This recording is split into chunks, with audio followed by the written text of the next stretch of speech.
The Alaskan ridge didn't welcome the monolithic dome.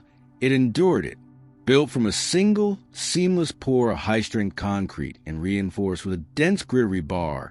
The house was a well-rounded fortress of logic. Inside, the air was a constant, filtered 68 degrees, a clinical defiance of the thawing wilderness outside. Elara had built this system to escape the nastiness of a crumbling world. Every calorie and every what was part of a closed loop, the heart of the operation sat in the barn. 2 cows and 4 pigs whose waste gravity fed into a primary biogas digester. That methane heated the floors and powered the kitchen where Elara processed her own powdered milk and heavy cream. Staples of a shelf-stable life. The isolation ended when Caleb and his children arrived, starving and broken by the spring slush. Elara didn't offer comfort. She offered integration. She brought them into the machine. Caleb took over the barn, shoveling manure to keep the methane pressure in the green. Maya, his eldest, was assigned to the Geodesic greenhouse dome. Under the long light of the Alaskan summer, the system thrived.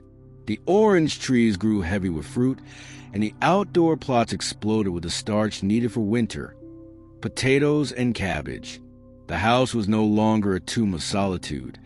It was a living organism with 5 distinct parts working in unison. Side A and Side B, once mirrored voids, were now lungs breathing in sync. But as the sun finally began to dip behind the peaks in late August, the new math of the homestead began to shift. The physical systems were perfect, but the human variables were fracturing. In the humid heat of the greenhouse, Maya began to resent the rigid maintenance schedules. She saw the dome not as a sanctuary, but as a cage of high-pressure valves and clinical sensors.